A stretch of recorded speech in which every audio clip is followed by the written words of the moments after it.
পরম প্রেমময় শ্রী শ্রী ঠাকুর আমার পরমারাধ্যা জগজ্জননী শ্রী শ্রী বর্মা, পরম পূজ্যপাদ শ্রী শ্রী বর্দা, পরম পূজ্যপাদ শ্রী শ্রী আচার্য দেবের শ্রী চরণে আমার শতকোটি প্রণাম। আমি শ্যামলী দেবনাথ শ্যামার পরিবার চ্যানেলের সকল ভাই ও বোনেদের জানাই জয়গুরু ও ভালোবাসা। আমি শুরু করছি ইষ্ট প্রসঙ্গ আলোচনা। পরম প্রেমময় শ্রী শ্রী ঠাকুরের দীক্ষায় দীক্ষিত হয়েছি।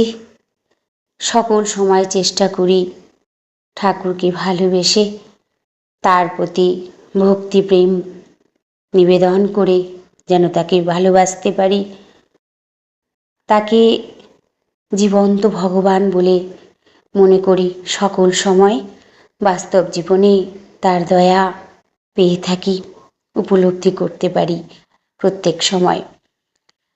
ঠাকুরকে নিয়েই যেন চলতে পারি, তাকে ভালোবেসেই যেন বাকি জীবনটা কাটাতে পারি।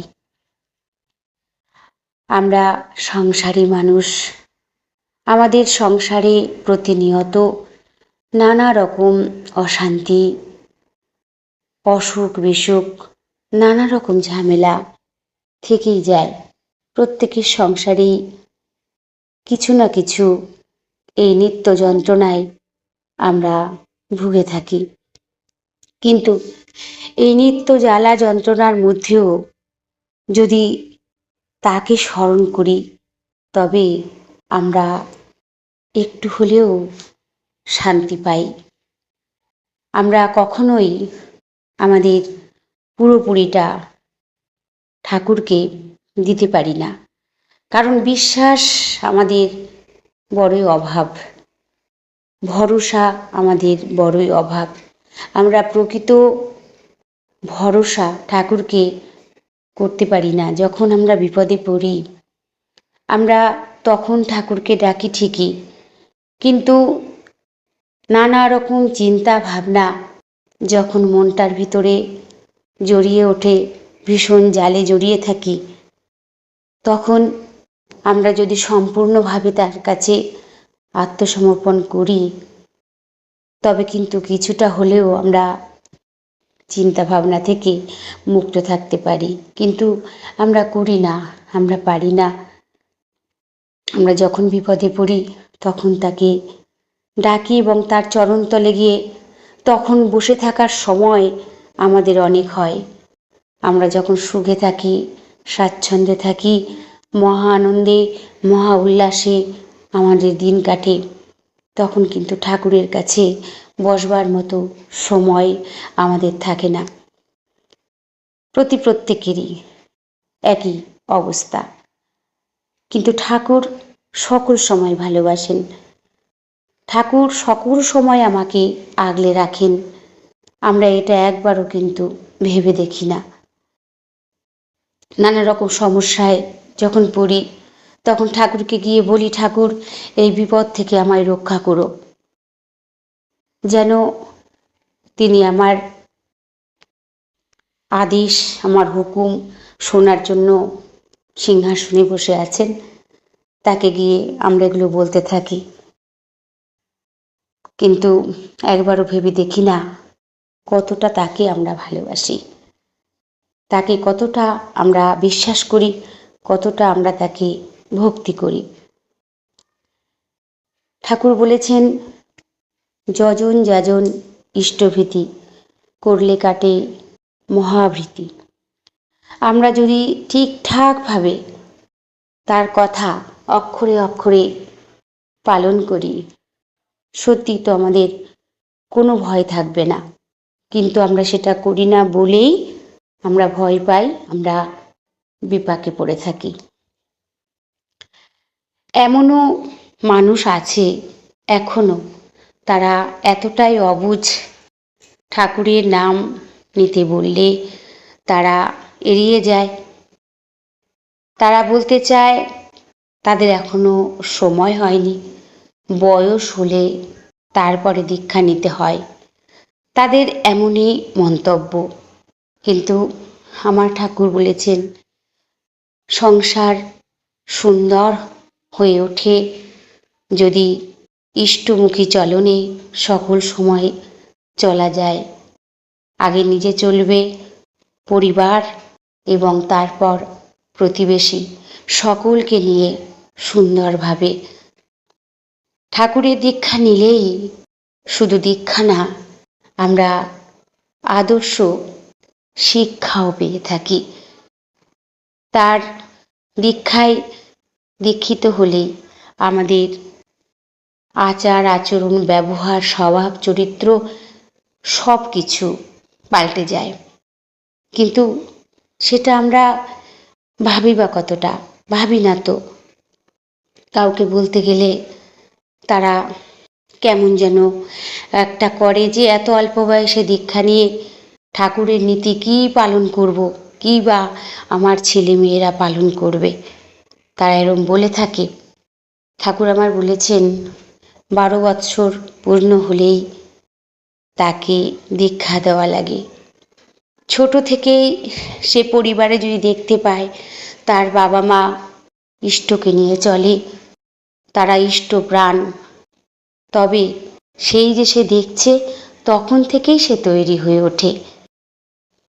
তার আচার আচরণগুলি আমরা শুধু দীক্ষা নিয়েছি, কিন্তু আমাদের আচরণগুলোও ঠিক করতে হবে যাতে আমার সন্তানও তদ্রূপ ভালো হয়ে ওঠে।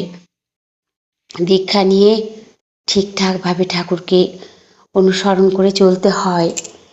মানুষকে বোঝালেও এমন আছে তারা বোঝে না, তাদের কাছে মনে হয় এসব হচ্ছে বয়সকালের জিনিস, কিন্তু না, যথা সময়ে দীক্ষা নিলে ভালো হয়ে ওঠা যায়। আমরা দীক্ষা নিয়েছি, আমরা সকল সময় চেষ্টা করে চলি ঠাকুরকে নিয়ে থাকার জন্য। আমার পরিবারে সকলেই যাতে ইষ্টপ্রাণ হয়ে ওঠে সেই চেষ্টা করার। আমার প্রতিবেশী তাদেরকেও সকল সময় চেষ্টা করা তারাও যেন ভালো থাকে, তারাও যেন সুস্থ থাকে। এমনভাবে ঠাকুরকে ভালোবাসতে হবে যাতে আমাকে দেখে তারা বোঝে এরা কোন ঠাকুরের মানুষ। শুধু আচার্যদেব বলেছেন যে শুধু সাদা পোশাক পরলেই হবে না, আর জয়গুরু বললেই হবে না। তোমাকে দেখে তোমাকে এমন হতে হবে, তোমাকে দেখে যেন তারা বোঝে তোমার চলন, তোমার ব্যবহার, তোমার কথা সব কিছু শুনে তারা যেন বোঝে যে তুমি কোন ঠাকুরের মানুষ। তাই সাদা পোশাক পরলেই হবে না, আর জয়গুরু বললেই হয় না, তাতে মানুষ চেনা যায় না আমাদের চলন। তাই ঠাকুরের দীক্ষা নিলে শিক্ষাটাও আমরা শিখে উঠতে পারব। প্রত্যেককে আমার বলা, আসুন আমরা সৎসঙ্গী, প্রকৃত সৎসঙ্গী, সৎ মানুষ আমরা হয়ে উঠি। তার চলায় চলব, তার গলায় বলবো, এটাই হবে আমাদের জীবনের সার কথা। তাকে ভালোবাসলে মনে প্রাণে তাকে ভালোবাসতে হবে। তিনি যা চেয়েছেন তাই করতে হবে, তিনি কি চান সেটা বুঝে চলতে হবে, তবেই আমরা ভালো থাকব। সকল সময় ইষ্ট কাজে মন থাকতে হবে, এড়িয়ে গেলে চলবে না। ঠাকুরের আশীর্বাদ যখন যেটা হয় তখন সেটা করতে হয়, যেভাবে বলেন সেভাবে চলতে হয়, তবেই তো আমি প্রকৃত মানুষ হয়ে উঠব। ঠাকুর বলেছেন সকল সময় তোমাকে মিষ্টভাষী হয়ে চলতে হবে, তোমার কথায় যেন কেউ কষ্ট না পায় সেভাবে চলতে হবে। কারো মনে ব্যথা দেওয়া ঠিক না, তাই কথা বলতে গেলেও আমরা যেন হুঁশ করে কথা বলি যে আমার কথায় তার ভালো লাগছে কিনা, সেটা নিজেকে দিয়ে আগে বুঝতে হয়। তারপর বলতে হয়। সব কিছু আমাদের পরম প্রেমময় শ্রী শ্রী ঠাকুর অনুকূলচন্দ্রের দীক্ষায় দীক্ষিত হলে আমরা সব দিক থেকে পরিপাটি হয়ে উঠব, তৈরি হয়ে উঠব। আমরা ভালো থাকব। বাঁচা বাড়ার পথ আমাদের এই ইষ্টপথ। কর্মই ধর্ম। ঠিকঠাক করলে আমার ধর্ম সুন্দর হয়ে উঠবে। ধর্মই জীবনের ভালোবাসা। ধর্মকে নিয়েই আমাদের চলতে হবে।